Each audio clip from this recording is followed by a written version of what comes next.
কই সে নবাব বেটি কই? কোন সময় না তারে ডাকছি, এখনো তার চাঁদ মুখে দর্শন হলো না। তা সে কি মনে করে নিজেরে? নূরজাহান চেঁচিয়ে তাচ্ছিল্য করে বলতে থাকে। তনুজা তড়িৎ উল্টো ঘুরে দাঁড়ায়। তনুজার বুক কাঁপছে। উপরে আসছে দিদুন। না জানি দিব্য আর তাকে দেখে কি রিয়্যাক্ট করে বসে। তার মধ্যে শিরিনের কণ্ঠস্ল, মা সিঁড়ি বেয়ে উপরে উঠতে গিয়ে আপনার হাঁটু ব্যথা বাড়বে তো, আপনি নিচে বসুন, আমি তনুজাকে ডেকে দিচ্ছি। দোতলার বারান্দায় দাঁড়িয়ে শিরিন বলে। নূরজাহান সিঁড়ির প্রথম ধাপ দাঁড়িয়েছিলেন। গম্ভীর স্বরে জবাব দেন, আচ্ছা ঠিক আছে, তাড়াতাড়ি নিচে আসতে বলো। তাকে ডাকার জন্য কি জনে জনে মানুষ রাখা লাগবে নাকি? যত সব বাড়ির বউ, কোনো দায়িত্ব নেই, কাণ্ডজ্ঞান নেই, আর বউদের কাজেই থাকে সকালে উঠে চুলোর পাশে যাওয়া। আপন মনে বকবক করতে করতে নূরজাহান প্রস্থান করতে থাকে। তনুজা দিব্যর দিকে ঘুরে না তাকিয়ে ব্যস্ত হয়ে তড়িঘড়ি করে বলে, বাদ দাও দিব্য, আমি চাই না আমার জন্য নতুন করে তোমাদের সংসারে কোনো ঝামেলা হোক। আর তুমি যা বললে সেসব এতটা সহজ নয়। এখানে তুমি একা নও, তোমার সাথে তোমার পরিবার আছে, তারা তোমার সাথে আমাকে কখনোই আর মেনে নেবে না, আর তা সম্ভব নয়। আর আমি অদৃশ্য শক্তিতে বিশ্বাস করি, কেউ অন্যায় করলে তার বিচার হবে। আমার সব অভিযোগ উপরওয়ালার কাছে ছেড়ে দিলাম। সর্বোচ্চ অথরিটি আমার সাথে হওয়া অন্যায়ের বিচার করবে। এক নাগাড়ে বলে পা চালায় তনুজা। দিব্য এক হাত বাড়িয়ে ডাকে, তনুজা, তনু, তুমি বোঝার চেষ্টা করো। কেউ তোমার পাশে না থাকলেও আমি আছি আর থাকবো। অন্য কাউকে তোমাকে মেনে নেওয়ার দরকার নেই। তনুজা থামে, ফিরে তাকায় না। শাড়ির আঁচল শক্ত করে মুঠো করে লম্বা পা ফেলে। তনুজার বুকটা কষ্টে ভেঙে যাচ্ছে। দাঁতে দাঁত চেপে কান্না সংবরণ করার চেষ্টা চালিয়ে যাচ্ছে। এমন সময় গম্ভীর কণ্ঠ আসলো। সাথে সাথে তনুজার পা দুটো থেমে যায়। দাঁড়াও তনুজা। দিব্য তড়িৎ ঘাড় ঘুরিয়ে পিছনে তাকালো। তনুজা ধীরে ধীরে পিছন ঘুরে তাকায়। মুখে অসন্তুষ্ট ছাপ নিয়ে মুখটা কালো করে দাঁড়িয়েছে শিরিন। পরপর এগিয়ে আসে। ছেলের দিকে তীক্ষ্ণ চোখে তাকে আদেশের সুরে বলে, রুমে যাও দিব্য।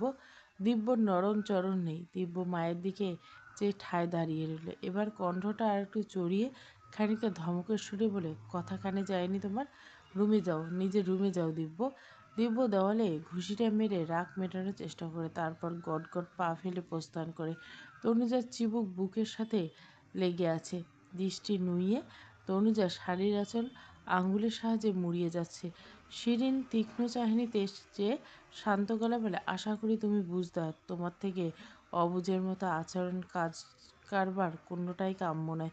তুমি এবারে বড় বউ, নিজেকে সেভাবে গড়ে দিবে। আর দিব্য সম্পর্কে তোমার দেবর, কথাটা মন মস্তিষ্কে গেঁথে নিবে। বিয়ের আগে অনেকের রিলেশন থাকে, বিয়ে হলে সেসব ভুলে স্বামীকে আপন করে নেওয়াটা একটা ভালো মেয়ের বৈশিষ্ট্য। স্বামীকে আপন করে সুন্দর করে মন দিয়ে সংসার করাটাই বুদ্ধিমানের কাজ। পিছুটান রাখতে নেই। আমি চাইবো তুমি নিজেকে দিব্যর কাছ থেকে দূরে রাখো। তুমি যদি দিব্যকে সুযোগ দাও তাহলে দিব্য প্রশ্রয় পাবে, দিব্য নিজেও দ্রুত প্রভাব করতে পারবে।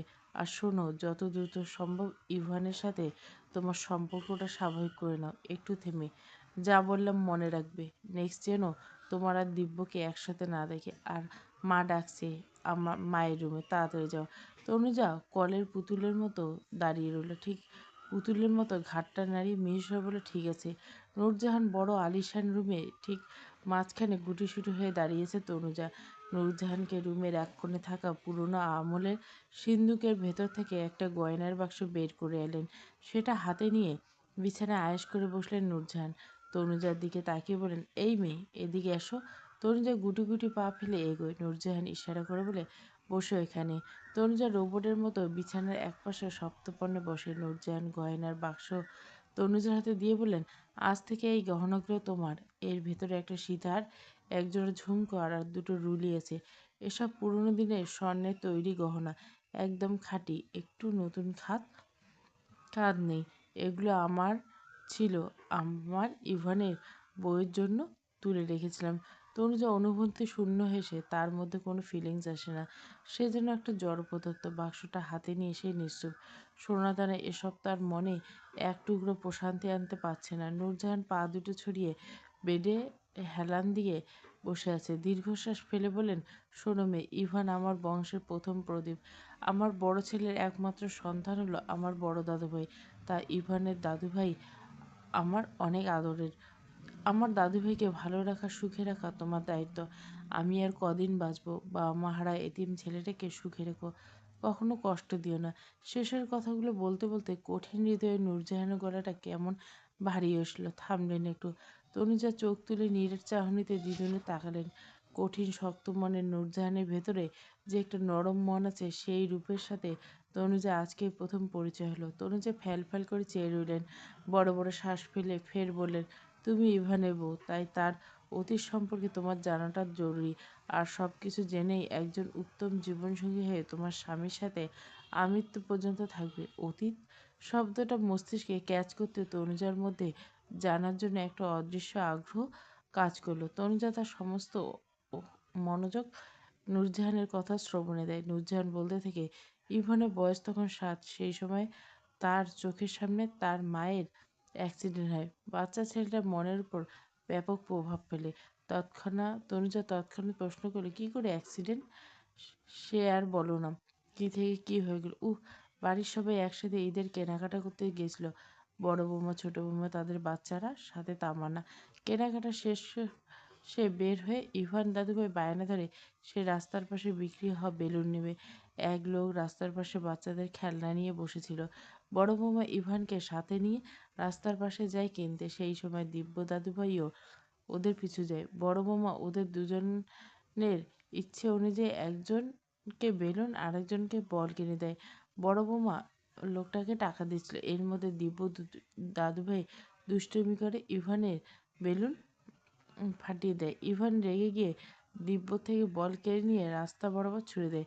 দিব্য দৌড়ে বল আনতে যায়। দিব্যর বয়স তখন 5.5। ওইটুকু বাচ্চা অত বুঝেনি। বড় বৌমা টাকা দিয়ে পিছন ঘুরে তাকিয়ে দেখে দিব্য রাস্তার মাঝখানে চলে গেছে। আর দ্রুত গতিতে একটা ট্রাক ছুটে আসছে। বড় বৌমা আগপিছ না ভেবে ছুটে যায়, দিব্যকে ধাক্কা দিয়ে সরিয়ে দেয়। কিন্তু ভাগ্য হয়তো সেদিন ওখানে তার মৃত্যু লেখা ছিল। নিজে সরতে পারেনি, বেপরোয়া গতিতে আসা ট্রাকের নিচে। ইস! কঠিন মনে নূরজাহান বলতে বলতে হঠাৎ ঝরঝরিয়ে বাচ্চাদের মতো কেঁদে দিল। তনুজার গাল বেয়ে নীরবে অশ্রু গড়িয়ে থাকে। তনুজা শুধালো, আন্টি, তামান্না আন্টি, ওনারা সেই সময় পাশে ছিলেন না? নূরজাহান কাপড়ের আঁচল দিয়ে চোখ দুটো মুছে নিলেন। তামান্না গাড়িতে ছিল, আর ছোট বৌমাও গাড়িতে ছিল। ঘটনাস্থলে বড় বৌমার প্রাণ চলে যায়, আর দিব্যর হাত পা ছিলে আর কপালে হালকা আঘাত লেগে থেমে। এখানে সব শেষ হয় না। এখান থেকে শুরু হয় ইভান দাদুভাইয়ের কষ্টের জীবন। বছরখানেক পর ইভানের বাবাকে আমি জোর করে বিয়ে দিই। ছেলে মানুষ এভাবে একলা কী করে থাকবে? তারপর বাচ্চা ছেলেটাকে দেখার জন্য কেউ নেই।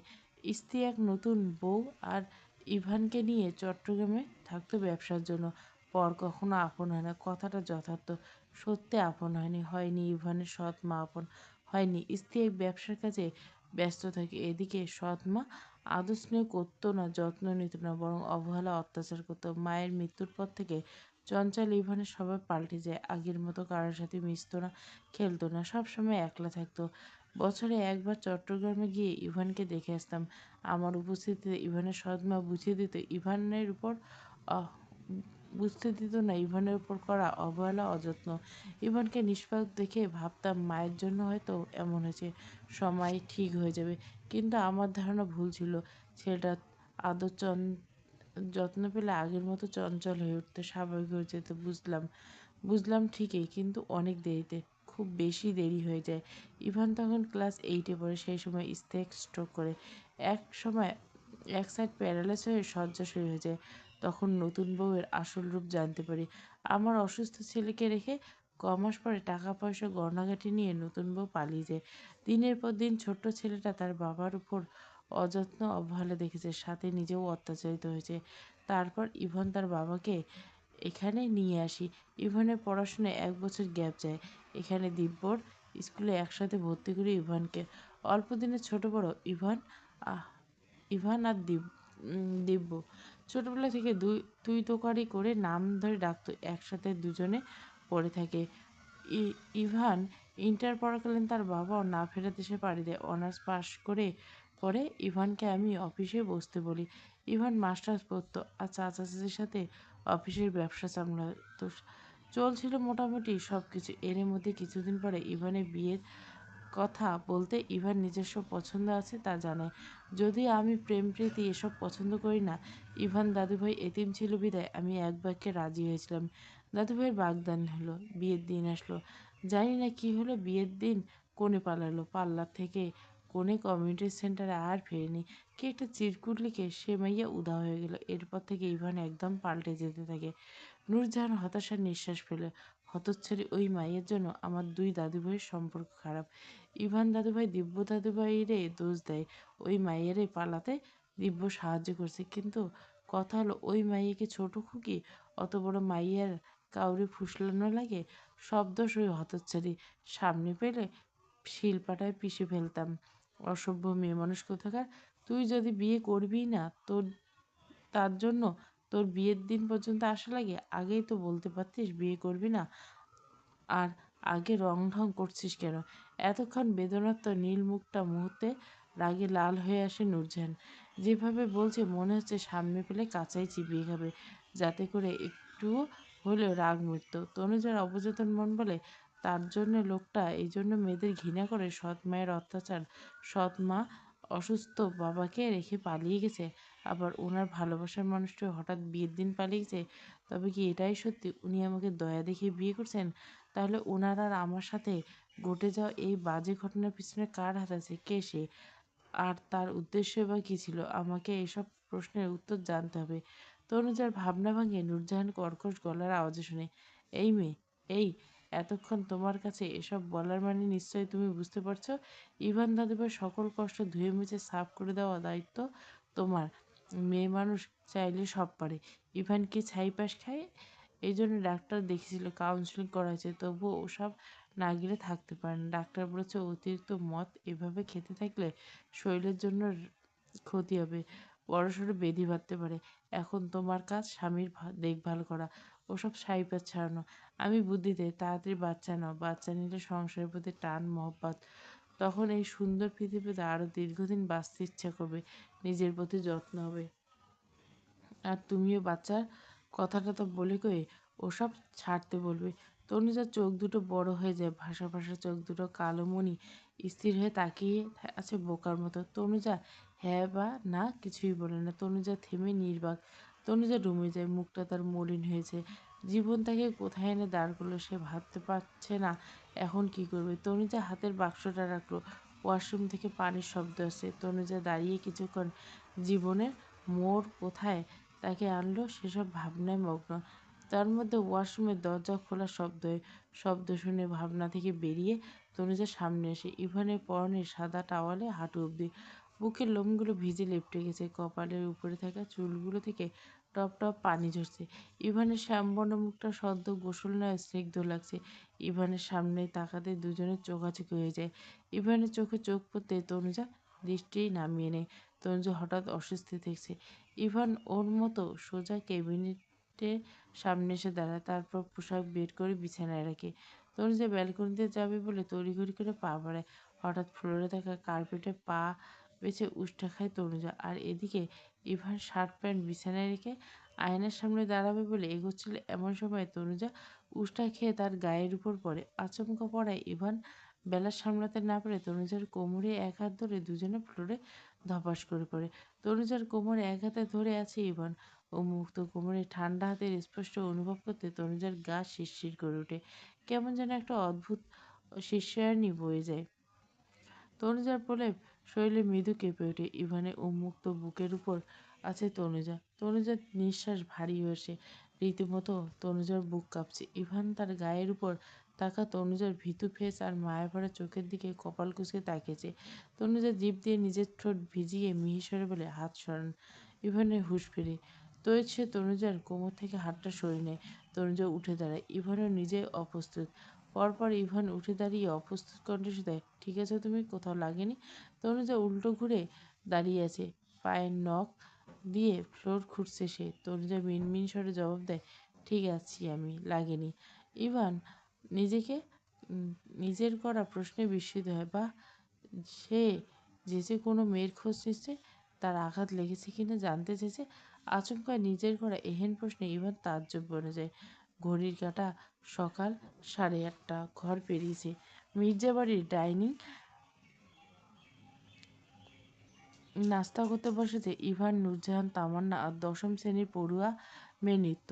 শিরিন খাবার সার্ভ করছে। তনুজা একপাশে গুটিসুটি হয়ে দাঁড়িয়ে তাকে হেল্প করছে। নূরজাহান খাবার দিচ্ছে আর মাঝে মাঝে কথা বলছে। এদিকে ইভানের মাঝে কোনো ভাবান্তর নেই। সে ডানে বাঁয়ে না থেকে ব্রেডে ছোট ছোট বাইট দিচ্ছে। শিরিনকে উদ্দেশ্য করে নূরজাহান জিজ্ঞেস করলো, ছোট বৌমা, ছোট খোকা দেশে কবে ফিরবে? আজ অনেক দিন তো হলো অফিসে কাজের বাইরে গিয়েছে। তার ফেরার সময় হয়নি এখনো? কাজ শেষ হয়নি? দিব্যর বাবা রাতে ফোনে বলল সামনের সপ্তাহে চলে আসবে, কাজ শেষের দিকে। ও আচ্ছা, তা দেখে শুনে থাকতে বলো। বিদেশ ভুঁইয়ে থাকলে খুব চিন্তা হয়, কী খাচ্ছে না খাচ্ছে। বাইরের খাবার ছেলেটা আমার ঠিক মতো খেতে পারে না, না খেয়ে একেবারে শুকিয়ে অর্ধেক হয়ে যাবে। শিরিন প্রত্যুত্তরে মৃদু হাসে। নূরজাহান দীর্ঘশ্বাস ফেলে। আশেপাশে তাকিয়ে শুনে, দিব্য দাদুভাই কই? সে এখনো খেতে আসলো না? দিব্য আসছে, আমি একটু আগে রেখে এসেছি। দিব্য শাওয়ার নিয়েছে, চলে আসবে এক্ষুনি। দিন দিন বাড়ির নিয়মকানুন সব উচ্ছন্নে গেছে, যে যার খুশি মর্জি মতো চলছে। আমি বেঁচে থাকতে এই অবস্থা, না জানি আমার না থাকাকালীন এই সংসার কি হায়। হায় খোদা। খাবার খেতে বসে চিরচরিত স্বভাবসুলভ প্যাঁচাল ধরেছে নূরজাহান। তার রুলস সবাই একসাথে সময় মতো খাওয়া দাওয়া করা। এই রুলস সর্বপ্রথম ব্রেক করেন ইভান। সে অনেকদিন বাড়িতে না থাকার আর মতো থাকতো। বাড়ির পানিও ছুঁয়ে দেখতো না, বাইরে দিনরাত কাটতো তার। দিব্যর মুখোমুখি হতে হবে বলে এইবারের মুখও তার হতে ইচ্ছে করতো না। তারপর দিদুনের অনুরোধ অনেকদিন ধরে বলার পর সে বাড়ি ফিরে। আর সকালের নাস্তা একসাথে করে। তবে রাত করে বাড়ি ফেরায় ড্রিঙ্ক করা তার অভ্যাসে পরিণত হয়েছে। হাজার বয়ে কয়ে কাউন্সিলিং করারে এটাকে ছাড়ানো যাচ্ছে না। ইভান বাড়ির কারোর সাথে খুব প্রয়োজন ছাড়া কথা বলে না। সবার কথায় ব্যাস হুম এইটুকু। দিব্যর সাথে দিনে একবার হলেও তার দেখা হয় সকালের নাস্তার টেবিলে। তবে দুজনের মধ্যে কথা হয় না। একজন টেবিলে এক প্রান্তে আর অপরজন টেবিলে অপর প্রান্তে। দুজন দুই মিলিত। দেখেও যেন দেখে না, এমন ভঙ্গিমায় থাকে ওরা দুজনে। ইভান হাত বাড়িয়ে টেবিলের মাঝ থেকে জুসের জগটা নিচ্ছিল। এমন সময় শিরিন বলে ওঠে, ইভান দাঁড়া, তনুজা দিচ্ছে। ওই তনুজা, ইভানকে জুস দাও। তনুজা কিছু পর চুপ করে দাঁড়িয়ে থেকে ছোট দীর্ঘশ্বাস ফেলে। অতঃপর টেবিলের মাঝখান থেকে ফলের জুসের জগটা হাতে নিয়ে ইভানের পাশে এগিয়ে দেয়। গ্লাসে ঢালতে থাকে তনুজা। তার মধ্যে চেয়ার টানার শব্দ হয়। তনুজা চোখ তুলে সামনে তাকায়। সুঠামদের আটসাট কফি কালারের টি শার্ট আর নীল জিন্স পরে, চুলগুলো সেট করে, মুখ গম্ভীর। তবে বরাবরের মতো খুব হ্যান্ডসাম লাগছে দিব্যকে। তনুজা ইভানের পাশে দেখে ক্রোধে ভেতরে ভেতরে ফেটে পড়ে দিব্য। সব রাগ যেন নিরীহ চেয়ারটার উপর মেটায়। শব্দ করে চেয়ার টেনে নেয়। তনুজা শান্ত মুখ, চোখ দুটো দিব্যর মুখোমুখি আটকায়। ফর্সা মুখটা কেমন ফ্যাকাশে স্নান হয়ে গেছে। তনুজার মায়া হলো দিব্যর জন্য। তার বুকটা হু হু করে উঠে বেদনায়। এর মাঝে আকাশ কাঁপিয়ে জলগম্ভীর স্বরে কানে পৌঁছাতে কেঁপে ওঠে তনুজার প্রলেপ স্বরূপ। স্টুপিড কোথাকার! কোথায় তাকিয়েছো, হ্যাঁ? চোখে দেখো না নাকি? কোন কোন ধ্যানে আছো? ইভানের চড়িয়ে যাওয়া মেজাজে এহেন কথা শুনে উপস্থিত কয়েকজন চোখ সেখানে নিবদ্ধ। তনুজার সাথে সাথে দাঁত দিয়ে জিভ কাটল। জুস ঢালতে গিয়ে তার বেখেয়ালি গ্লাস ভর্তি হয়ে উপচে পড়ছে। তার উপচে পড়া জুস টেবিল ভেসে ইভানের গায়ে গিয়ে পড়ছে। তনুজার বুকটা ধড়ফড়িয়ে উঠে ইভানের ধমক শুনে। তনুজার গলা শুকিয়ে কাঠ হয়েছে। ভীত সন্ত্রস্ত হয়ে অপরাধী সুরে আমতা আমতা করে বলে, সরি, আসলে আমি খেয়াল করিনি। ইভান রুড কথা বলে, খেয়াল করেনি? কোন দিকে তাকিয়ে হা করে আছো যে? এদিকে জুস ঢেলে বন্যা বয়ে দিচ্ছ। কেয়ারলেস একটা! আমার ড্রেস নোংরা করে ছেলে, যত সব। ইভানের এভাবে তনুজাকে বলে দিব্যর মেজাজ খারাপ তুঙ্গে। তার হাতের আঙুলগুলো মুষ্টিবদ্ধ হয়ে যায়। বরাবর দিব্যর রাগ জিদ বেশি। সে নিজেকে কন্ট্রোল করার বৃথা প্রয়াস চালিয়ে অবশেষে হেরে যায়। আচমকা নিজেকে দমিয়ে রাখতে না পেরে দিব্য দাঁত কিরমিরে বলে উঠল, সামান্য একটু জুস পড়ছে, তাতে এমন কি হয়েছে? এর জন্য এরকম রাফ অ্যান্ড টাফ বিহেভ করতে হয়? আর ও ইচ্ছে করে করেছে যে তুই এমন বাজে বিহেভ করছিস ওর সাথে? সামান্য একটা বিষয়ে কেউ এভাবে রিয়েক্ট করে?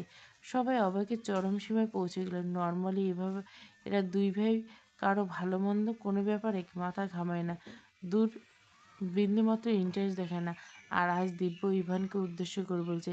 শিরিন ভয়ে ভয়ে আছে। তনুজার চোখ ছলছল করে ওঠে। ইভানের কপালে ভাঁজ পড়ে। আজ 1.5 বছর কথা হয় না তাদের দুজনে। আজ হঠাৎ এমন কি হলো? দিব্য এভাবে বলতে গেল। ইভানের কাছে বিষয়টা ভালো ঠেকলো না। তনুজার প্রতি দিব্যর এই টান, এই সহানুভূতির কথা ইভানের সহ্য হলো না। নিজের এগুকে ধরে রাখতে গলার স্বর চড়িয়ে সে বলল, আমি কার সাথে কিভাবে কথা বলবো তোর থেকে শুনতে হবে নাকি? ফার্দার আমার কখনো আমার ব্যাপারে ইন্টারফেয়ার করবি না, মাইন্ডেড। দিব্য দ্বিগুণ রাগ নিয়ে উচ্চস্বরে বলে, তোর ব্যাপারে ইন্টারফেয়ার করার জিরো ইন্টারেস্ট নেই আমার। থেমে তাচ্ছিল্য হাসে দিব্য।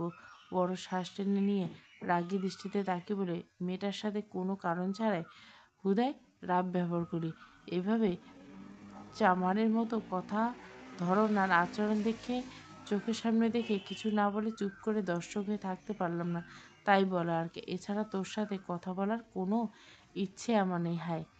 দিব্য এই তাচ্ছিল্য বড় করে বলা কথা শুনে ইভানের মুখ কালো হয়ে গেছে। সে কণ্ঠে তেজ নিয়ে বলে, আমি আমার বউয়ের সাথে যেভাবে ইচ্ছা সেভাবে কথা বলো, তাতে তোর কোন সমস্যা? দিব্য চোখ বন্ধ করে নেয়। কপালে নীল রগগুলি ফুলে উঠছে তার। ইচ্ছে করছে এই টেবিলটা উল্টে ফেলে দিতে, খাবারের সব কিছু ছুঁড়ে মারতে। তাতে যদি একটু হলেও রাগ কমতো। নূরজাহান অগ্নিচক্ষু নিয়ে তনুজার দিকে তাকিয়েছে। তামান্না তামাশা দেখছে। নিত্য সরু চোখে ভাইয়াদের দিকে ভীতু ফেস নিয়ে তাকিয়েছে। দিব্য কিছু বলবে তার আগে শিরিন বড় বড় শ্বাস ফেল বলে, ইভান দিব্য অনেক হয়েছে, ব্যাস আর না। একটা সামান্য বিষয় নিয়ে তোরা দুই ভাই এমন করলে হয়? এটা লোকে শুনলে কী ভাববে বলো তো আমায়? দুই ভাই আজ 1.5 বছর কথা বলে না। এটা নিয়ে সোসাইটিতে আড়াল করতে হয়, সেসব না হয় বাদে দিলাম। এখন যদি তোমরা এভাবে ঝগড়া করতে, এসব লোকে শুনলে তো তাদের হাসি ঠাট্টা বাড়বে বই কি কমবে না। লোক সমাজে বের হতে লজ্জা করবে। দিব্য ফুঁসতে ফুঁসতে বলে, আর দিদুন তোমাকে বলি, কি হলো না হলো অমনি একটা মেয়েকে ধরে বিয়ে দিয়ে দিলে। জাস্টিফাই করলে না আসলে দোষী কে, মেয়েটা দোষ করেছে কিনা সেসব না জেনে জোর করে বিয়ে দিলে। হায়! তাও কি একজন সুস্থ মানুষ হতো যে নিয়মিত ড্রিঙ্কস করে? সে কখনো সুস্থ মস্তিষ্কের লোক না। এই বিয়ে দিয়ে তোমরা তনুজার ক্ষতি করছো। এর ফলাফল দেখতে পেলে তো আজ। আজ সামান্য একটা বিষয় নিয়ে তনুজার সাথে কি বাজে আচরণ করতো, 2 দিন পর তনুজার গায়ে হাত তুলবে না কি গ্যারান্টি দিতে পারবা বলো আমায়? ইভান কাঁচের গ্লাসটা চেপে ধরছে। শক্ত করে চেপে ধরে দাঁত কটমট করে বলল, দিদুন ওকে বলো, ও কিন্তু ওর লিমিট ক্রস করছে। তনুজা বড্ড অসহায় লাগছে তার জন্য আজ এমন হচ্ছে। তনুজার বুক ফেটে কান্না পাচ্ছে। তনুজা আঁখি জোড়া জল টলমল করছে। থরথর করে কাঁপছে তনুজা। নূরজাহান মুখ কালো করে গম্ভীর করে বলে, দিব্য দাদুভাই থামো। আমি অনেকক্ষণ ধরে তোমার অহেতুক ঝগড়া দেখে বিরক্ত হচ্ছি। দয়া করে থামো। ইভান কিন্তু খারাপ কিছু বলেনি। বউ ভুল করে স্বামী শাসন করবে, স্বামী তার স্ত্রীকে ধমক দেবে, এটা কি ভুল? ভুল হলে গায়ে হাত তুলতেও পারে। আমাদের সময় কি সহ্য করছি? দিব্য ফোঁস করে নিঃশ্বাস ফেললে, দিদুন তোমাদের সময় আর এখনকার সময় টোটালি আলাদা। আর আমি মোটেও অহেতুক ঝগড়া করছি না। এখানে দোষটা তোমার বড়নাতে। তার বিহেভিয়ার দেখে আমি বলতে বাধ্য হয়েছি। হায়! সে বউ বলল শুনে আমার খুব হাসি পাচ্ছে। বউয়ের সাথে কেউ বুঝি এরকম আচরণ করে? আর এই বুয়ার কাজের ভুলের জন্য তো কেউ এভাবে আচরণ করে না। তাচ্ছিল্য করে উপহাস করে রাগ কমানোর চেষ্টা করে দিব্য। তনুজা অসহায় তাকে বলে, দিব্য তুমি থামো প্লিজ। আমার ভালো লাগছে না। আমার জন্য শুধু শুধু একটা সিন ক্রিয়েট করো। ইভান কাঁচের গ্লাসটা সর্বোচ্চ বল প্রয়োগ করে তার সমস্ত শক্তি দিয়ে গ্লাসে হাতের মুঠে চেপে ধরে। মুহূর্তে গ্লাসটা কয়েক টুকরো পরিণত হয়। শব্দ শুনে তাকিয়ে তনুজা আর্তনাদ করে উঠল, এ কি, আপনার হাত কেটে রক্ত ঝরছে তো? কি করে গ্লাসটা ভাঙলো? ইভান শিরিন এগিয়ে আসলো। নূরজাহান হাউতার, দাদুভাই হায় হায়, হাতটা কেটে রক্ত বেরোচ্ছে। তনুজা আচমকা 2 হাতে ইভানের হাত ধরে। ইভানের রক্তাক্ত হাতটা তার একটা হাতের উপর রাখে। ছোট্ট এক টুকরো কাঁচ বিঁধে যায় হাতের তালুতে। তনুজা টান দিয়ে বের করে। শিরিন নিত্যকে ডেকে বলে, নিত্য ফার্স্ট এড বক্স নিয়ে আয়। ইভান থম মেরে শূন্যে তাকিয়ে আছে। সে যেন অনুভূতি শূন্য, পাথরের মতো মূর্তিতে ঠাই বসেছে। তনুজার চোখে মুখে অস্থিরতা। তনুজার সমস্ত মনোযোগ এখন ইভানের হাতের দিকে। ইভানের প্রতি তনুজার এই অস্থিরতা দেখে দিব্যর রাগ তরতর করে বাড়তে থাকে। টেবিলে শব্দ করে ঘুষি মেরে দিব্য উঠে চলে যায়। তারপর ইভানে এক ঝটকায় তনুজার হাত দুটো সরিয়ে দিয়ে উঠে দাঁড়িয়ে বলে, ওষুধ লাগবে না, আমি আসছি। আর একটাও শব্দ উচ্চারণ করে না ইভান। গট গট করে বেরিয়ে যায়। পেছন থেকে শিরিন নূরজাহান ইভানকে ডাকতে থাকে। ইভান পিছু ফিরে তাকায় না। কিছু পর পর নূরজাহান তনুজার দিকে তীক্ষ্ণ দৃষ্টিতে তাকে বলে, একবার এক কালনাগ্নির জন্য আমার দুই দাদুভাইয়ের সম্পর্ক খারাপ হলো, বুঝতে পারছি না আবার কি হতে যাচ্ছে। তামান্না চেয়ার ছেড়ে উঠে দাঁড়াতে দাঁড়াতে বিরক্তকর ফেস করে বলে, এসব তামাশা দেখতে আর একটুও ভালো লাগছে না। নিত্য ফার্স্ট এড বক্স এনে বোকা বোকা চোখে তা আশেপাশে তাকিয়ে থাকে। ভাবিমণি, ইভান ভাইয়া কই? তনুজা মাথা নিচু করে নিরুত্তর। শিরিন বুয়াকে ডেকে জায়গাটা ক্লিন করতে বলে। নূরজাহান কপাল কুঁচকে বলে, এখানে এভাবে সঙ্গের মতো না থেকে যাও এখান থেকে। তোমাকে দেখলে আমার রাগ বাড়ছে বই কি কমছে না। কেমন মেয়ে মানুষ তুমি বলো তো আমায়? স্বামীর কাটা হাত নিয়ে চলে গেল, অমনি দাঁড়িয়ে দাঁড়িয়ে দেখলে তাকে আটকাতে পারলে না। একে তো তোমার বেখেয়ালের জন্য দুই দাদুভাইয়ের কথা কাটাকাটি হলো। তনুজা অবাক, এখানে সবাই ছিল, তাকে আটকানোর দায়িত্ব কি শুধু তারই? আর সে ওভাবে চলে যায়, তাকে কিভাবে আটকানো যায়? তারপরেও রক্ত দেখে তনুজা আচমকা ইভানের হাতটা ধরে। রক্ত দেখে তনুজার মাথা হ্যাং হয়েছে। লোকটা কে? কালপাত্র বিবেচনা করে না। তনুজা হাতটা ধরে কাঁচের টুকরো ও ফেলে দেয়। এসবের পরও তনুজা কেমন হায় সব ভেবে নিজের উপরে নিজে আনমনে তাচ্ছিল্য তনুজা। সময় তার আপন গতিতে চলছে, সময় পরিবর্তন হচ্ছে। দিন গিয়ে আসছে রাত, রাত গিয়ে দিন। তনুজার ভাগ্য শুধু পরিবর্তন হচ্ছে না, তার ভাগ্য তাকে শুধু কাঁদিয়ে যাচ্ছে। সেই ছোট থেকে সে কাঁদছে। মাঝখানে দাদির কাছে থাকলেন, তার কান্না সাময়িক ছুটি নিয়েছিল বোধহয়। ভেতরে শূন্যতা কষ্ট থাকলে এতদিন যন্ত্রণা ছিল। যতটা যন্ত্রণা আজ দুদিন পাচ্ছে সে, জীবন যেন এক জটিল থেকে জটিল হচ্ছে। ব্যালকনিতে দাঁড়িয়ে তনুজা, গাল বেয়ে অঝরে জল গড়িয়ে পড়ছে। দৃষ্টি তার দূর আকাশে জ্বলজ্বল করে থাকা তারকারাজির দিকে। আকাশ পানে তাকে সে মায়ের প্রতি অভিযোগ নিয়ে কত শত কথা বলে, ঝুড়ি ঝুড়ি প্রশ্ন পাঠায়, তবে তার প্রশ্নের উত্তর আসে না। আকাশের দিকে তাকিয়ে তনুজার বুক চিরে দীর্ঘশ্বাস বেরিয়ে এসে গাল বেয়ে পড়া জলটুকু হাতের উল্টো পাশ দিয়ে মুছে নেয়। মনকে শক্ত করে প্রয়াস চালা সে। তনুজা ধরে নেয় সামনের বাকি দিনগুলো এভাবে যন্ত্রণার মধ্য দিয়ে তার কাটবে। তার জীবনের সুখের আশা করা মরীচিকার মতো। তনুজা নিজের সুখেও আশা করে না। তার বেশি খারাপ লাগছে তার জন্য এই বাড়িতে নতুন করে অশান্তি হলো, এই জন্য বোধহয় রোজ রাতেই হবে। এই ভয়ঙ্কর আতঙ্কে তনুজা মরে যেতে ইচ্ছে করছে, তবে বিবেক বাধা দিচ্ছে। নিজেকে শেষ করে দেওয়ার চরম বোকামি। কতটা সে ধৈর্য ধরেছে, এইভাবে ধৈর্য ধরুক। জীবনে বাঁকা মোড় কোথায় শেষ হয় তাই জানার আগ্রহ তনুজার। তবে তার মন বলে তার জীবনের মোড় ঘুরে ফিরে অথৈ সাগরে কষ্টের বুকে গিয়ে শেষ হবে। সুখের দেখা এ জীবনে মিলবে না কভু। তনুজা নিজের মনোবল বাড়ানোর চেষ্টা করে। তার অবচেতন মন আওড়ায়, জানি না, জানি না, আমি কিচ্ছু জানি না। ওনাকে কি আমি আপন করতে পারবো কি না তা জানি না। তবে দিব্যর প্রতি নিজের মনকে তো চাইলে কঠোর করতে পারবো। দিব্যর প্রতি এক বিন্দু দুর্বলতা রাখা আমার জন্য পাপ হবে। হে খোদা, তুমি সাহায্য করো। আমি যেন দ্রুত আমার অতীতকে ভুলতে পারি। রাতে খাওয়া দাওয়া টেবিলে দিদুনের বলা কথা স্মরণ হয় তনুজার। দিদুন তাকে জিজ্ঞাসা করছে ইভানকে সে ফোন করেছে কিনা, ফোন করেছে কখন, তা জেনেছে কিনা। তনুজা কোনো জবাব দিতে পারে না, কারণ সে তো কল করেনি। আর কল করা তো দূর, একবার খোঁজ নিয়ে হাতের অবস্থা কেমন জিজ্ঞাসা করার কথা তার মাথায় আসেনি।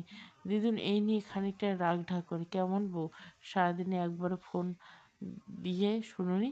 শিরিন সুলতানা বলেছেন ইভানের সাথে দ্রুত সম্পর্কটা স্বাভাবিক করে নিতে। আর এদিকে দিদুন তো আছে। তনুজা হতাশায় নিঃশ্বাস ফেলে। তনুজার জন্য গ্রো আপ করা এত সহজ না। তারপর মানুষটা কীরকম এক্ষেত্রে তনুজা কী করে ভেবে পাচ্ছে না। যেদিকে তাকাচ্ছে সেদিকে ধুধু মরুভূমির মতো দেখতে পাচ্ছে। দীর্ঘক্ষণ ব্যালকনি থেকে অতঃপর তনুজা রুমে গিয়ে সোফায় বসে। শরীরটা ক্লান্ত থাকে, চোখ দুটো বুঝেছে। সোফায় গা এলিয়ে দিতে ঘুমে পড়ে সে। রাত 9:30 বাজে। পুরো বাড়ি নীরবতা বিরাজমান। ইভানের কাছে চাবি থেকে নিজে দরজা খুলে ভেতরে আসে। প্রতিদিনের তুলনায় আজকে একটু আগেই ফিরছে। আজকে মাত্র এক পা ঘুচকি খেয়েছে সে। অফিসে আজকে সারাটা দিন তার কেমন কেমন যেন অস্থিরতা ঠেকেছিল। আবার প্রতিদিন যেখানে বাড়ি ফিরতে ইচ্ছে করে না, আজ কেন জানি সন্ধ্যা থেকে তারপর বারবার বাড়ি ফেরার মনে হয়েছিল। ইভান ভেজানো দরজা এক হাতে ঠেলে রুমে প্রবেশ করলে পরপর দরজা লক করে দেয়। দুপা এগোতে দৃষ্টি যায় সোফায় ঘুমিয়ে থাকা তনুজার দিকে। ইভান পূর্ণ দৃষ্টিতে তাকায়। তনুজার মায়াভরা মুখটা একদম নিষ্পাপ লাগছে। শ্যামবর্ণের মুখটা চোখের কোণে জল শুকিয়ে দাগ হয়ে গেছে। মেয়েটা অনেকক্ষণ কেঁদেছে, এই তার সাক্ষী। হঠাৎ ইভানের খারাপ লাগে। ইভান এক হাতে নিজের মুখ চেপে ধরে। জানি না সকালে হঠাৎ তার কী হয়েছিল। এখন মনে হচ্ছে সে একটু বেশি খারাপ আচরণ করেছিল। এটা ঠিক হয়নি। একটা অসহায় মেয়ের সাথে রুড আচরণ করা তার মোটেও উচিত হয়নি। সকালে ইভান যখন লক্ষ্য করে গ্লাস জুস পড়ে যাচ্ছিল, সেই সময় তনুজাকে বলতে যাচ্ছিল, এমন সময় ইভান খেয়াল করে তনুজা দিব্যর দিকে তাকিয়েছে। কেন জানি এটা দেখে ইভানের মাথা বিগড়ে যায়। তিশার কথা মনে হয় তনুজা বোধহয় সুদর্শন দিব্যকে আকর্ষিত করছে। ইভান মনে হয় সবাই সমান। এই মেয়ে তৃষার মতো তার শ্যামবর্ণ গায়ের রঙকে কুৎসিত বলে ফর্সা হ্যান্ডসাম দিব্যকে চাইবে। এসব ভেবে তার কেমন যেন নিজেকে এলোমেলো লাগে, আর সেই জন্য তনুজার সাথে রুড আচরণ করে। তারপর দিব্য তনুজার হয়ে ওভাবে বলায় যেন আগুনে ঘি ঢেলে দেওয়ার মতো হয়। ইভানের রাগ আগুনের মতো দাউ দাউ করে বাড়তে থাকে। ইভান ওয়াশরুমে গিয়ে ফ্রেশ হয়ে নেয়। পোশাক পাল্টে টি শার্ট আর কালো ট্রাউজার গায়ে জড়ায়। চুলগুলো হাত দিয়ে ব্রাশ করে নিতে নিতে চোখ যায়। তনুজা একটু নড়ে, হাত দুটো মাথার নিচে দেয়। তনুজার পেট থেকে কাপড় সরে গিয়ে মসৃণ মেদহীন পেট দেখা যাচ্ছে। বুকের উপর থাকা আঁচল একপাশে সরে গেছে। ইভান শুকনো ঢোক গিলে তার পুরুষালী নজর সে ঘুরিয়ে নেয়। ইভান বিছানায় বসে তার বিবেক বাজছে, মেয়েটা সোফায় কীভাবে শুয়েছে। পাশ ফিরতে গেলে যদি পড়ে টরে যায়, এভাবে ঠিক হচ্ছে না। আবার বাইরে বৃষ্টি হচ্ছে, সারাদিন গুড়ি গুড়ি বৃষ্টি। সন্ধ্যা থেকে ছিল না, আবার খানিক আগে সে ঝুমঝুম বৃষ্টি শুরু হয়েছে। আজকের ওয়েদারটা ঠান্ডা। তনুজা গুটিসুটি হয়ে শোয়ার কারণ ওর বোধহয় শীত লাগছে। ঠোঁট দুটো থেকে থেকে কাঁপছে। অনেকক্ষণ দ্বিধাদ্বন্দ্বে থাকার পর ইভান তনুজার কাছে এগোয়। আচমকা তনুজার মুখের সামনে থাকা চুলগুলো এক হাতে সরিয়ে দেয় ইভান। তারপর কোনো দ্বিধা কাটিয়ে তনুজাকে কোলে তুলে নেয়। আলগোছে তনুজাকে বিছানায় শুয়ে দেয়। পরপর লাইট নিভিয়ে দেয়। ডিম লাইট জ্বালিয়ে নিজেও একপাশে শুয়ে পড়ে। তনুজার শীত অনুভব হচ্ছিল। তনুজা ঘুমের মধ্যে এগিয়ে এসে ইভানের গায়ের সাথে গা লাগিয়ে জবুথবু হয়ে শোয়। মেয়েলি শরীর গায়ের সাথে লাগায় ইভানের শরীর শিহরিত হয়েছে। ইভান দু হাত দিয়ে তনুজাকে দূরে সরিয়ে দেয়। তারপর চাদর টেনে তনুজার গায়ের উপর দিয়ে দেয়। বড় বড় শ্বাস ফেলে ইভান উল্টো পাশ ঘুরে শুয়ে পড়ে। আকাশের যেন গুঙ্গিয়ে কাঁদছে। আকাশে বুক চেড়ে কান্নার বৃষ্টি হয়ে ধরিতে নামছে। কাঁদছে দিব্যর বুকের ভিতরটা। শান্তি মিলছে না, ঘুম নেই চোখ দুটোতে। দিব্যর রাগ, কষ্ট, ক্ষোভ আর সব মিলেমিশে একাকার। ব্যালকনিতে দাঁড়িয়ে একের পর এক সিগারেট শেষ করছে দিব্য। বেনসন সিগারেট প্যাকেটটা আর কিছুটা গেলেই খালি হয়ে যাবে। মুখটা উঁচুতে তুলে ধোঁয়া ছেড়ে খানিকক্ষণ আকাশের দিকে নিষ্প্রভ চারিণীতে চেয়ে রয়। এর মধ্যে মোবাইলের পকেট থেকে হাতে ফোন বের করে আননোন নাম্বার দেখে কপাল কুঁচকে এসে দিব্যর। খানিকটা সময় নিয়ে রিসিভ করে, হ্যালো কে? ওপাশ থেকে কোনো শব্দ আসে না। দিব্য আবার বলে, হ্যালো কে? শুনতে পাচ্ছেন? হ্যালো। তবু কোনো সারা শব্দ পাওয়া যায় না। দিব্যর এবার রাগ হয়। দিব্য বকে কিছু বলবে, তার আগে মেইলি ভয়েস। দিব্যর কুচকানো ভ্রুজোড়া কুঞ্চিত হয়। তার সুডল সুন্দর কপালে ভাঁজ প্রকার হয়। কণ্ঠটা কার মস্তিষ্ক জানান দিতে মাথায় রক্ত উঠে যায়। Hello babe, how about you? পরিচিত মেয়েলি স্টাইলে ভয়েস শ্রবণ হতে দিব্যর চড়িয়ে থাকা মেজাজটা দ্বিগুণ। দিব্য রাগে ফোঁস করে নিঃশ্বাস ফেলে কণ্ঠে প্রশ্ন করে, আবার কেন কল করছো? তোমাকে ওয়ান করা সত্ত্বেও নিউ নাম্বার দিয়ে আবার কল করে সাহস পেলে তুমি? আর কি চাই তোমাকে? পাতলা ঠোঁট জোড়া নেড়ে বিড়বিড়িয়ে বলে তৃষা। যা ফোনের এপাশে থাকা দিব্যর কানে পৌঁছায় না। তৃষা দিব্যর কথা আজ আর গায়ে মাখল না। তৃষা নড়ে চড়ে বসে, মুখে একটা পৈশাচিক হাসি ঝুলিয়ে শান্ত কণ্ঠে বলে, কুল কুল কুল বেবি, এত হাইপার হওয়া ঠিক না। উত্তেজিত হওয়া স্বাস্থ্যের জন্য ক্ষতিকারক। আমি আবার বরাবরই তোমার ভালো মন্দের দিকে একটু বেশি নজর রাখি। তোমার ভালো চাই, তাই বলছি। শুধু শুধু উত্তেজিত হয়ে প্রেশার বাড়িও না ডার্লিং। তৃষার ন্যাকামির কথা শুনে দিব্যর গা জ্বলে ওঠে। দিব্য তেজি গলে বলে, ন্যাকামি বন্ধ করো। আর তোমার মতো মেয়ের কারো ভালো চায় না। আসারে ড্রামা বন্ধ করো। শেষের কথাটি দাঁত চেপে বলে দিব্য। তৃষা ইভানের গা এলিয়ে দেয়। পরপর মাথা নিচে হাত রেখে অন্য হাতে ফোনটা কানে চেপে ধরে। আচ্ছা, আমার কথা বাদ দাও। তা তোমার পেয়ারের ফেরেস্তার মতো ভালো ফারিস্তা নূর তনুজার কী খবর? বন্ধুদের সাথে বাজি ধরে যাকে প্রেমের ফাঁদে ফেলতে গিয়ে নিজেই তার প্রেমে হাবুডুবু খেতে থাকলে, তারপর সেই মেয়েটার জন্য আমাকে ইগনোর করতে শুরু করলে। তা তার কথা কিছু বলো, বলো আমায়। আমি খুব এক্সাইটেড তার ব্যাপারে শুনতে। দিব্য কিছু বলে না, নিরুত্তর। তৃষা শব্দ করে জ্বলুনি দেওয়া হাসি হেসে বিদ্রূপের স্বর বলে, দিব্য বেব, যার জন্য আমাকে খারাপ বলছে, আমাকে বলতেও তোমার ড্যাশ বলতেও তোমার মুখে আটকা নেই, সেই তনুজা ওরফে তনু, আমার সত্যি সাবিত্রীর তনু। সে কি করলো, কি করলো? তার প্রেমিকের বাড়িতেই থেকে প্রেমিকের বড় ভাইয়ের সাথে ফষ্টি নষ্টি করলো। Just shut up, mind your language. মুখ সামলে কথা বল। সামনে থাকলে তোকে আমি খুন করে ফেলতাম, একদম শেষ করে ফেলতাম তোকে। তনুজা সম্পর্কে একটা বাজে কথা বলবি না। আর তোর কোনো যোগ্যতায় নিজেকে তনুজার সাথে কম্পেয়ার করার? আর তোর কি মনে হয় তোর আর লিওর ক্লোজ ছবিগুলো দেখার পরে আমি তোর সাথে রিলেশনে যাব? আরে তোর মতো বাজে মেয়ের দিকে ফিরে তাকানোর ইচ্ছে আর সময় কোনোটাই এই সাফওয়ান দিব্য মির্জার নেই। আর সবচেয়ে বড় ভুল ছিল তোকে হেল্প করা। আমার বড় ভুল ছিল তোর কথাগুলো বিশ্বাস করা। পরে বুঝলাম ইভান ঠিক। আরে তুই তো একটা নোংরা মেয়ে, তাই তো তোকে নিয়ে সন্দেহ হয়। ইভানের অস্বাভাবিক ছিল না। আর তুই মিথ্যে বলে আমার কাছে সিম্প্যাথি নিতে এসলে। আমিও বোকার মতো তোর কথায় বিশ্বাস করে নিলাম। বিয়ে ঠিক হওয়ার পর বললি ইভান তোকে পড়াশোনার জন্য বিদেশে যেতে দিবে না, আর তাই এই বিয়ে করা সম্ভব না। আর ইভান অনেক বেশি পজিটিভ। ইভান এই পজিটিভনেস এক প্রকার তোর কাছে অত্যাচার ঠেকেছে। তুই মানসিকভাবে ডিপ্রেস হওয়ার নাটক করলে। এক নাগারে বড় বড় শ্বাস ফেলে দিব্য। তৃষা নিজের সাফাই গাইতে গাইতে বলে, দিব্য, তুমি বুঝতে পারছো না, এখানকার কালচার একটা। সেদিন লিও বার্থডে পার্টিতে ছিল। পার্টিতে সকলে ড্রিঙ্ক ছিল, আমিও করেছিলাম, যা এখানকার নর্মাল বিষয়। এটা এমন কি? আর ছবিগুলো ড্রিঙ্কস অবস্থায় থাকাকালীন। দিব্য নিজের রাগটা কন্ট্রোল করার চেষ্টা করে চোখ বন্ধ করে দাঁত কিরমির বলে, তৃষা, অনেক হয়েছে, ব্যাস। অনেক কষ্টে আমার মুখের ভাষা সংযুক্ত রেখেছি। আর সম্ভব না, প্লিজ কল কেটে দাও। তৃষা আবার রাগ আইটাই করতে থাকে। তৃষা বলে, তনুজা, তনুজা যে এমন একটা জঘন্য কাজ করলো আমার উপর দেওয়া সেই গালি তো তনুজা ডিজার্ভ করে। সেখানে এখনও তনুজার প্রতি তোমার এত প্রেম আছে কি করে?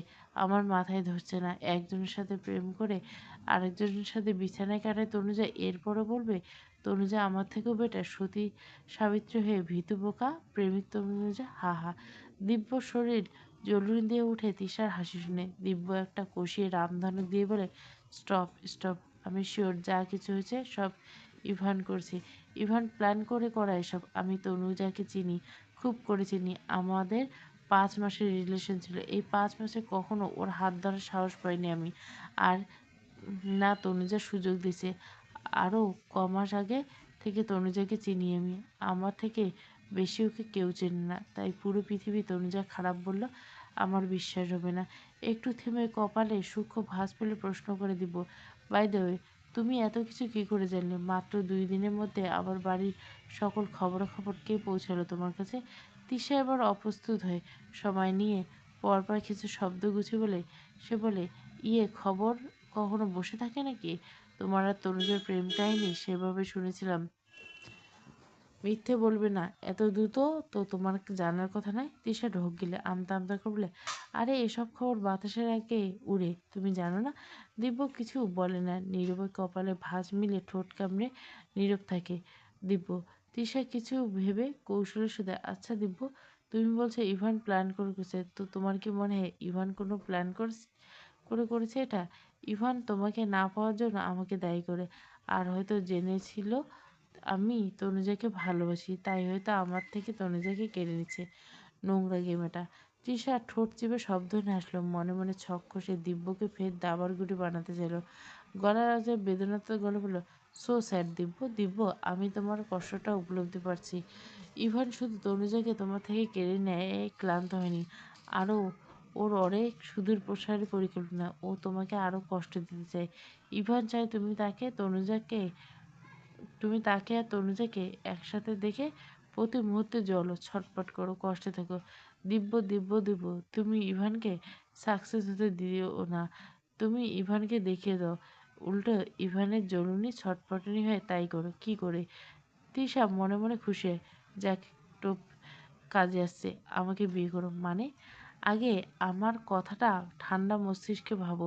তুমি যদি আমাকে বিয়ে করে নিয়ে যাও, তাহলে ইভান তোমার পাশে আমাকে দেখে রাগে ফুঁসতে থাকবে। আর এটা প্রুফ হবে তুমি মোটেও তনুজাকে হারিয়ে শোকে কাতর হওনি। তনুজা তোমার বাজি ধরা প্রেমেই ছিল। আর তোমার জন্য তো আমি কি ছিলাম। তোমাকে আর আমাকে দেখলে ইভান লুচির মতো ফুলবে গো বেচারা। সে আর তোমার কষ্টে পৈশাসিক আনন্দ নিতে পারবে না, উল্টে নিজের কষ্ট বাড়াবে। অসম্ভব। তোমার কথা শুনে একবার জীবনে বড় ভুল করে ফেলেছি। সেই ভুলের মাসুল গুনতে হচ্ছে আমাকে তনুজাকে হারিয়ে। প্রকৃতি বিচার কথাটা মিথ্যে নয়, আমি হারিয়ে হারিয়ে সেটা টের পাচ্ছি। আর ইভানের থেকে প্রতিশোধ নিতে আমি একাই যথেষ্ট। তার জন্য জেনে শুনে তোমাকে নিজের গলার কাঁটা হিসেবে নিতে পারবো না। না পারবো গিলতে, না পারবো উগরাতে। আর আমি তনুজার সামনে প্রমাণ করে দেবো ইভান ইচ্ছে করে ফাঁদে ফেলে তাকে বিয়ে করছে। সবার সামনে ইভানের ভালো মানুষের মুখোশ খুলবো। আমার মনে হয় তনুজা প্রমাণ পাওয়ার পর ইভানকে ডিভোর্স দিতে রাজি হবে।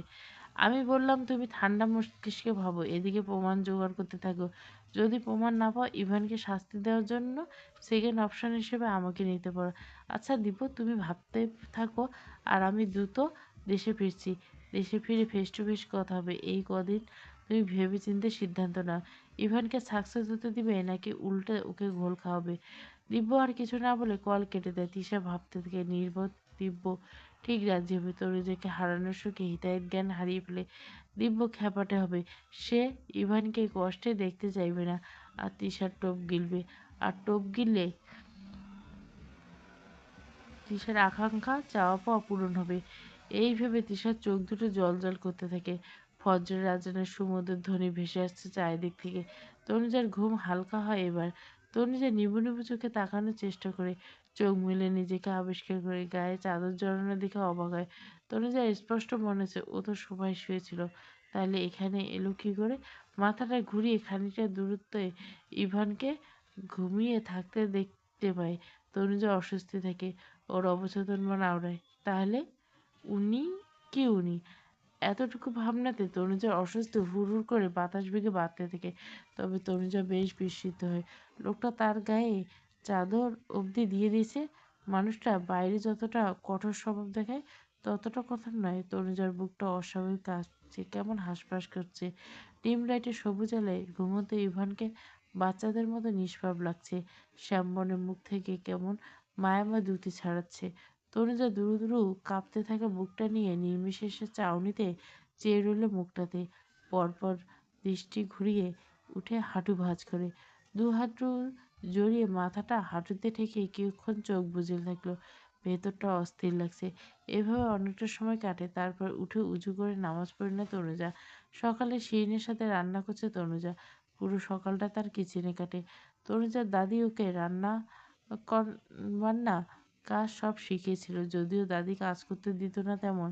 তারপর শিখিয়ে দিয়েছিল নিজ হাতে। বিয়ের পর মেয়েদের এসব করতে হয়, তাই শিখে রাখা ভালো। তনুজা আগ্রহ নিয়ে দাদির কাজ করতে, এর মধ্যে মাঝে মাঝে সাহায্য করতে হয়। সেই থেকে রান্না কন্যার কাজগুলো আয়ত্তে। তনুজা নিস্তেজ হয়ে যায়, রোবটের মতো কাজ করছিল। ছিল না মুখে হাসি, না ছিল উৎফুল্লতা। রান্না শেষে টেবিলে সাজিয়ে রুমে যায় তনুজা।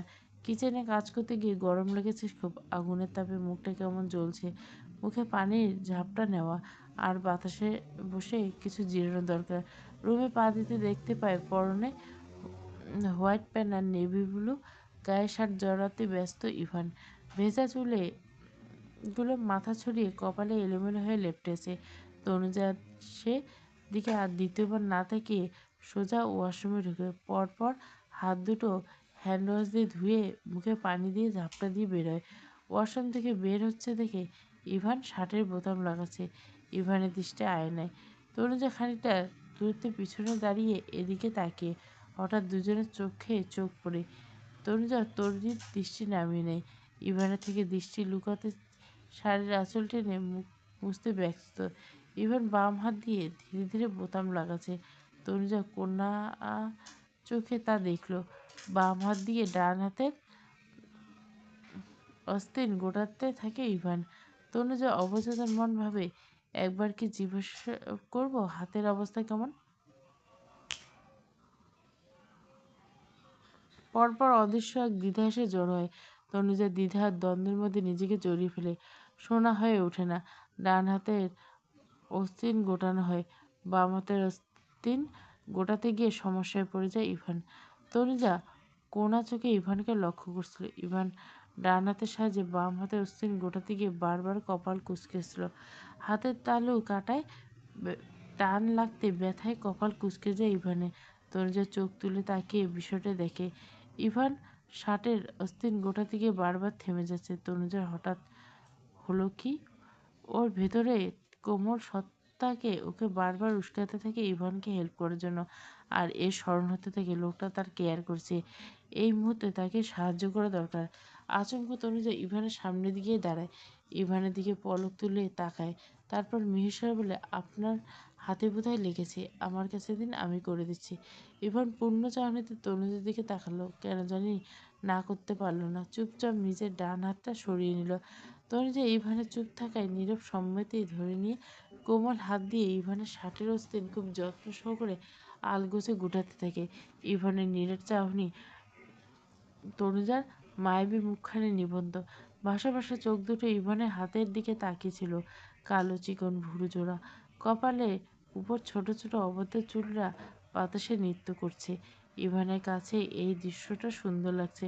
সে চেয়ে চেয়ে দেখতে থাকলো। শার্ট গায়ের সাথে আটসাঁট, হাতাটাও তেমনি আটসাঁট। গোটা থেকে তনুজার বেশ বেগ পাওয়া থাকলো। ইভানের লোমশ হাতের সাথে তনুজার হাতের ছোঁয়া লেগে যেন আরো বিদ্যুৎস্পৃষ্ট হচ্ছে, এমন ঠেকাচ্ছে তনুজার। সহজ কাজ অতটা সহজ নয়। এখন মনে হচ্ছে তনুজার অস্বাভাবিকভাবে বুক কাঁপছে, গলাটা শুষ্ক হয়েছে, হাত দুটো রীতিমতো কাঁপছে। কাঁপা কাঁপা হাতে গোটানো শেষ। জোর করে শুষ্ক হেসে সরে দাঁড়ায় তনুজা, নিজেকে স্বাভাবিক করে শুধায়, কাল খাবার খেয়েছিলেন কিভাবে, এমন হাত জ্বলেনি। ইভান আনমরা তনুজাকে আরেকবার চিরুনি বাম হাতে নিয়ে চুলগুলো পরিপাটি করে করতে করতে জবাব দেয় স্পুন দিয়ে। তনুজা ছোট করল, ও বলে আর বাক্য ব্যয় কর না। আর মনে হলো সে বোধহয় অহেতুক বোকা একটা কথা বলে ফেলেছে। নাস্তা করতে বসেছে সবাই। নূরজাহান শিরিনকে উদ্দেশ্য করে বলল, দিব্য কই, খেতে আসলো না? থাক মা, আসেনি যখন, পরে এসে খেয়ে নিবে। চোখে চোখে আরও কিছু কথায় শাশুড়ি বউয়ের। নূরজাহান আজ আর কথা বাড়ালেন না। থাকবে, কালকে টেবিলে দুই ভাইয়ের ঝগড়া, এখন সামনাসামনি না হওয়াই ভালো। শেষে রাগঢাক করে একজন খাবার খাবেই না। শিরিন তনুজাকে ডেকে বলল, তনুজা তুমি বসে পড়ো, অনেক বেলা হয়েছে। সমস্যা নেই আন্টি, আমি পরে বসবো, তনুজা নিচু স্বরে জবাব দেয়।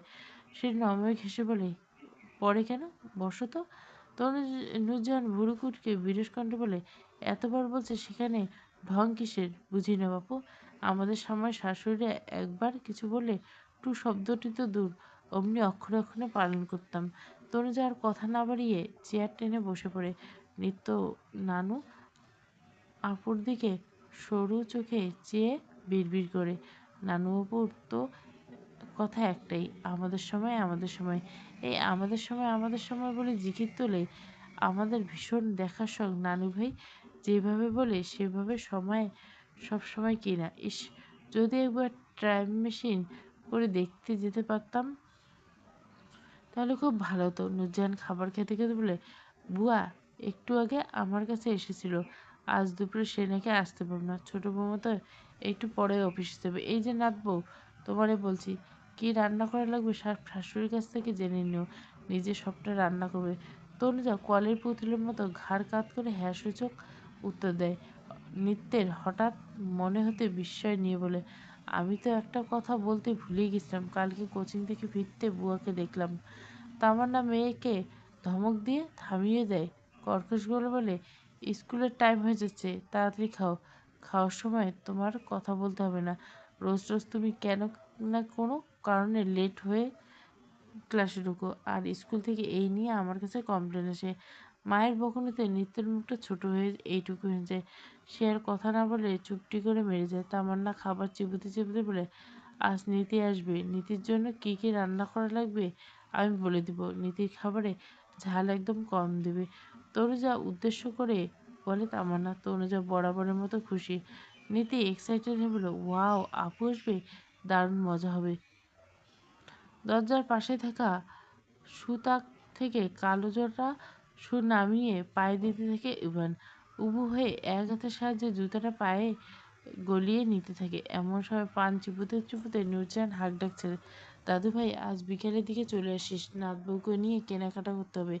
এখনও তো তার তেমন কিছু কেনাকাটা হয়নি, তাই তাকে নিয়ে আজ মার্কেটে যাব।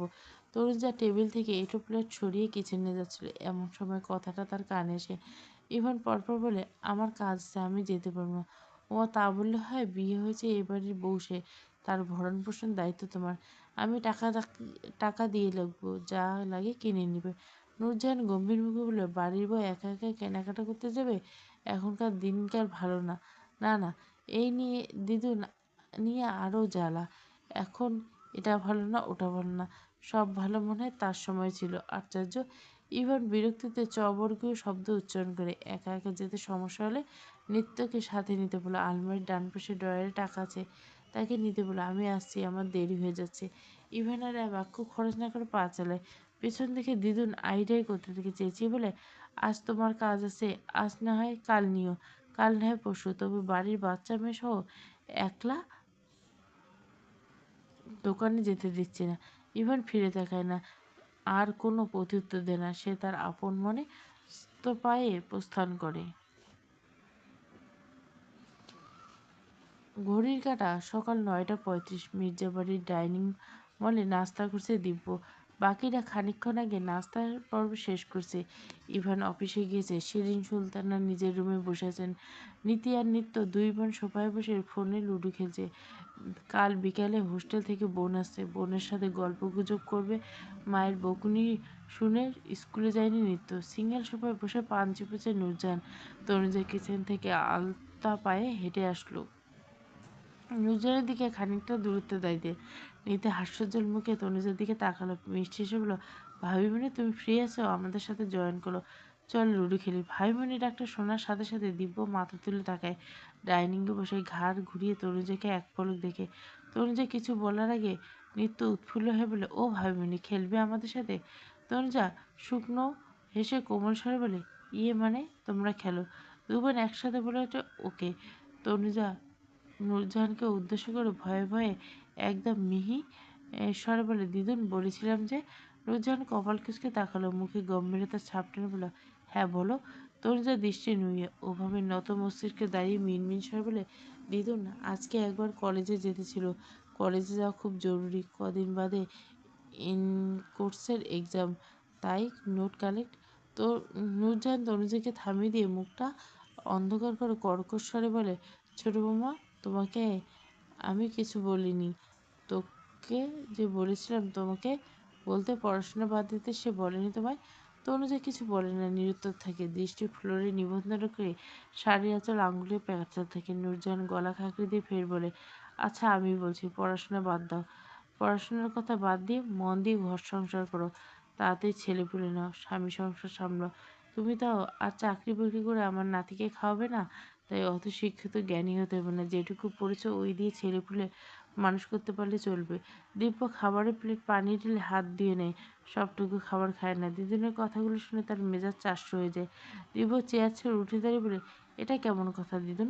পড়াশোনা কি শুধু মানুষের চাকরির জন্য? পড়াশোনা করলে পড়াশোনা জানাশোনা বাড়ে, জ্ঞান বাড়ে। আর তনুজা, তুমি পড়াশোনা বাদ দিতে বলছো কেন? আমার মাথা ধরছে না। আশ্চর্য।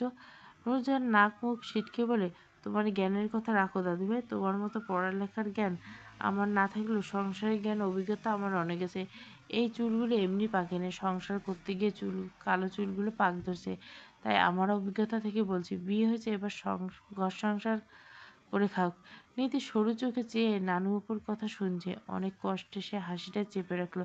পিক করে হেসে বলল, আবার মহাবিপদ, নানু অপু অসন্তুষ্ট হবে, সাথে ফ্রিতে এত পেঁচাল ধরবে। দিব্য বিরক্ত হয়ে বলল, দিদুন বাদ দাও তো, তোমার সেকালের ধ্যান ধান। আর তনুজা কলেজে যাবে, ওর সামনে পরীক্ষা, তাই শুধু শুধু তনুজাকে।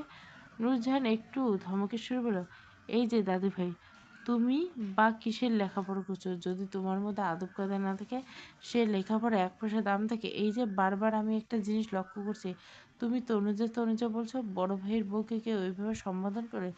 বলো আমায়।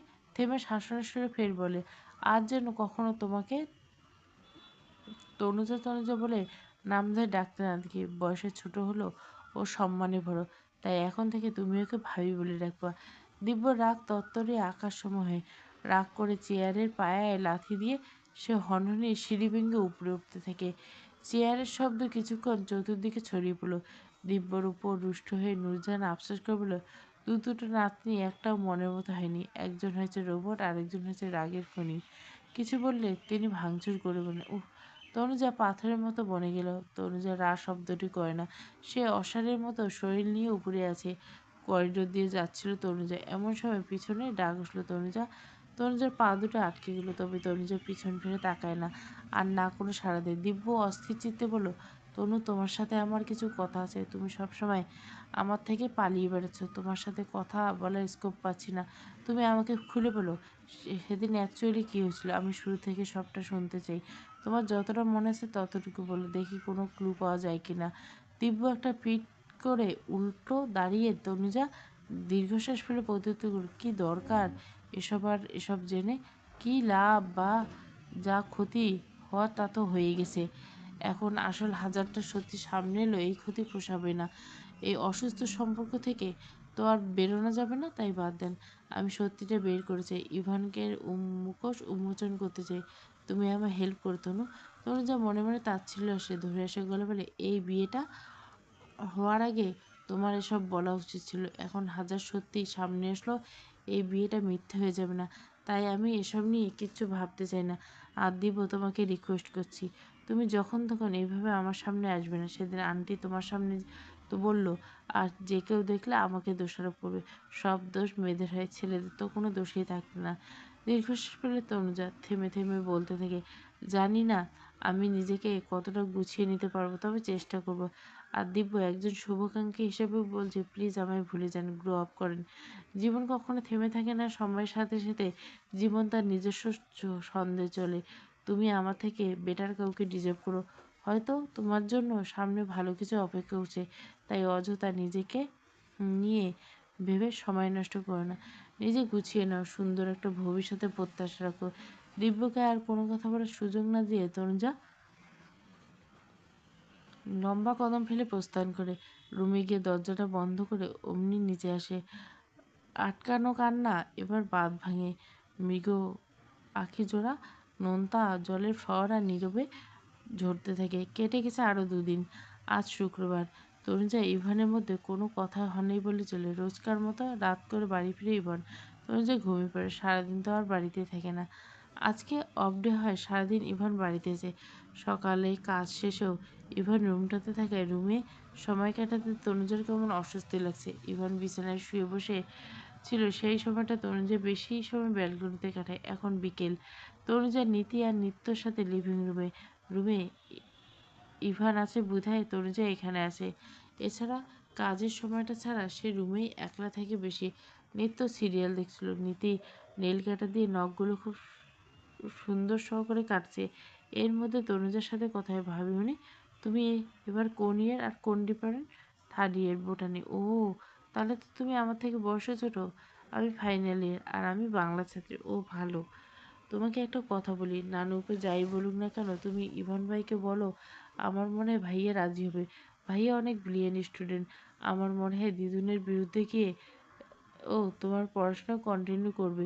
তুমি নানু ভাইয়ের কথায় কান না দিয়ে ভাইয়ের সাথে ডিসকাস করো। তনুজা হা হু কিছুই বলে না। এর মধ্যে তামান্না এসে সোফায় বসে অর্ডার করলো, তনুজা 1 কাপ চা আনো তো।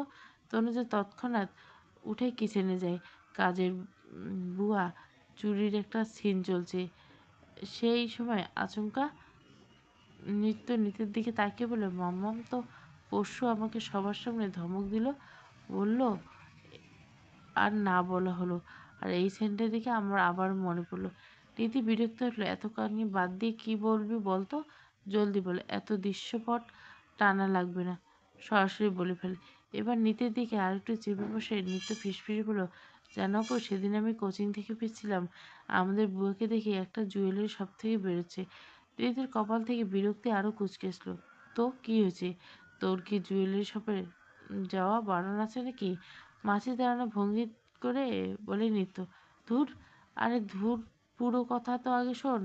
আগের দিন বুয়াকে জুয়েলারি শপ থেকে বেরোতে দেখলাম, তারপরের দিন দেখি আমার গলার মোটা স্বর্ণের চেনটা, তার গলায় মোটা স্বর্ণের চেন চকচক করছে। এখন লক্ষ্য খুলে দেখবা বুয়ার গলার মোটা স্বর্ণের চেন, যা কিনা এর আগে দেখিনি। কাজ ঝাঁকিয়ে নিতে বলে কিনেছে, সিম্পল। নিত্য নাক মুখ কুচকে বলে, মোটেও সিম্পল নয়। কদিন আগে, 3 সপ্তাহ আগে মেবি হবে, ছেলের সামান্য একটা অপারেশনের জন্য 15,000 টাকা চেয়ে মামির কাছে কেঁদে পড়ল বুয়া। চোখের জল নাকের জল এক করে সে কি কান্না। মামি বেতন ছাড়া বুয়াকে অপারেশনে পুরো টাকা দিয়ে দিল। এখন স্বর্ণের যে দাম জানোই তো, তাহলে এখন চেন কেনার টাকা কই পেল? নীতি ভাবুক ভঙ্গিমা বলল, তুই কি ভাবছিস বুয়া নিজের টাকায় চেন কেনেনি, অন্যের টাকায়? ইউমিন চুরি করছে? হয়তো ডাল মুখোশ কালা হয়। নীতি ছোট মোড়ের মাথায় চাটি দিয়ে বলল, সিরিয়াল দেখতে দেখতে সবসময় শুধু আজাইরে চিন্তা ভাবনা তোর মাথায় ঘুরপাক খায়। তোর তো কিছুই চুরি হয়নি, হয়নি তো, তাই এসব আলতু ফালতু চিন্তা বাদ দে, আর বুয়ার গুছানো টাকাই থাকতে পারে। নিত্য মুখ ভেঙচে সিরিয়াল দেখার মনোযোগ। তার মধ্যে তনুজা চায়ের কাপ এনে তামান্নার দিকে বাড়ি দেয়। ফুপি, আপনার চা। তামান্না হাতে নিয়ে চায়ের কাপে চুমুক দিয়ে থুথু করে ওঠে, নাক মুখ কুচকে ফেলে চায়ের কাপটা সামনের কাঁচের টেবিলের উপর ফেলে, উতলিয়ে কিছু চা কাপের গা টেবিলে পড়ে। তামান্না রুড স্বরে বলে, এটা কি বানিয়েছো তুমি? হ্যাঁ, তুমি জানো না আমি চিনি ছাড়া চা খাই? আমার সুগার আছে, চিনি দেওয়া চা আমি খাই না। মায়ের এহেন বিয়ে পেয়ে দু বোন হতাশ হয়ে যায়। তনুজার মুখটা একদম মলিন হয়ে যায়, দিঘির জলের মতো শান্ত স্বচ্ছ চোখ দুটো ছলছল করে দেয়। তনুজা স্লান স্বরে বলে, সরি, আসলে আমি জানতাম না, আমি আবার বানিয়েছি, যত সব, কোনো কাজেরই না। তামান্না মুখ কালো করে বলে, সামান্য একটা বিষয় এভাবে না বললে খুব সুন্দর করে বলা যেত। এটা ভেবে তনুজা বড্ড অসহায় ঠেকালো। তনুজার ভগ্ন হৃদয় নিয়ে টেবিল থেকে চায়ের কাপ হাতে তুলতে যাবে, এমন সময় গম্ভীর গলায় আওয়াজ শুনে মাথা তুলে দেখে তনুজা। তনুজা, আমি নিচে ওয়েট করছি, তুমি জলদি রেডি হয়ে এসো, কুইক। সিঁড়ির নিচে ধাপে দাঁড়িয়ে ইভান, সাদা রঙের টি শার্ট আর নীল রঙের ডেনিম প্যান্ট পরা, হাত দুটো প্যান্টের পকেটে গুজে শটাং হয়ে দাঁড়িয়েছে, বাইরে যাবে বলে নিচে নামছিল। সিঁড়ি দিয়ে নামতে গিয়ে ফুপির কথা আর আচরণে সবটাই নজরে পড়ে ইভান। ইভান একটা জিনিস খুব খারাপ লাগে, সে একদম সহ্য করতে পারে না, সে যেই হোক না কেন, কাউকে অবহেলা, তুচ্ছ তাচ্ছিল্য কথা। দনুজের সাথে নিজের ফুপির এহেন বাজে আচরণে ইভানের প্রচণ্ড রাগ হয়, ফুপির উপর অসন্তুষ্ট হয়। ফুপির বদমেজাজ সবার জন্য শ্বশুরবাড়িতে মিলেমিশে থাকতে পারে না, তাই তো বিয়ের কয়েক বছর পর এই বাড়িতে ঘাঁটি গেড়ে বসছে। তবে ফুপাটা অমায়িক স্বভাবের। ফুপির জিন মেয়ে দুটো পেয়েছে, যার দরুন দুই মেয়ের ব্যবহার অমায়িক আর মিষ্টি। তনুজা ঘাড় ঘুরে ইভানের দিকে বোকা বোকা চোখে তাড়ল। সে প্রশ্ন করে উঠল, রেডি হয়ে আসবো মানে? এইবার নির্লিপ্ত কণ্ঠে বলল, শপিংয়ে যাব। দিদুন পরশু বলল, আজ আমি ফ্রি আছি, তাই এক্ষুনি চলো। তনুজা বিরোধিতা করে বলল, লাগবে না কিছু, আছে সব। কি আছে নেই আমি সেসব শুনতে চেয়েছি, এত কথা বলা বাদ দিয়ে আমি যা বললাম ফার্স্ট করো। তনুজা দীর্ঘশ্বাস ফেলে হাতে থাকা কাপের দিকে একবার তাকায়, ফের খানিকটা দূরে দাঁড়ানো ইভানের দিকে তাকিয়েছে। ফুপিকে চা দিয়ে আসে। ইভান জলদি সরে বলল, বুয়া আছে, সে দিবে, আর নয়তো যার যেমনটা পছন্দ তেমন করে নিজে বানিয়ে নিতে হবে। হাতের কাপ ওখানে নামিয়ে রাখো, আমার হাতে সময় নেই। তুমি 5 মিনিটসের মধ্যে রেডি হয়েছো। তনুজা আইগুই করতে থাকে। ইভান গলার স্বর চড়িয়ে বলে, বাংলা কথা বুঝতে পারো না, এখনও ওভাবে দাঁড়িয়েছ? হাত থেকে কাপটা ওখানে নামো অ্যান্ড গো ফাস্ট। তনুজা একটু কেঁপে ওঠে। তামান্না মনে মনে অপমানিত বোধ করে। ওরা দুই বোন না শোনার ভান করেছে। নীতি নখে নেল পালিশ রাখাচ্ছে আর মিটমিট করে হাসছে। তনুজা কাঁপা কাঁপা হাতে চায়ের কাপটা টি টেবিলে রাখে, তারপর রুমে যায়। তামান্নার আগে সাপের মতো পুষছে। ইভানকে তার বউ দিয়ে কাজ করতে দিবে না বলে নীরব প্রতিবাদ জানলো। ভাইপো বইয়ের প্রতি আদিক্ষেতা থেকে বৃত্তি জ্বলতে থাকে তামান্না। তনুজার সাথে তামান্নার এরূপ বিহেভ দেখে ইভানের মেজাজ খারাপ হয়ে যায়। বাড়ির কারো কোনো ব্যাপারে সে মাথা ঘামায় না, কিন্তু আজ তনুজার সাথে রুড আচরণ দেখে নিজেকে দমিয়ে রাখতে পারেনি। তনুজার সাথে তার সম্পর্কটা স্বাভাবিক নয়। সরাসরি কিছু বলে ডাকতে পারছিল না ইভান। তাই শপিংয়ে যাওয়ার কথা বলে তনুজাকে দ্বিতীয়বার চা বানানোর সুযোগ না দেয় ইভান। এটাই ছিল তার দিক থেকে ফুপির প্রতি নীরব প্রতিবাদ।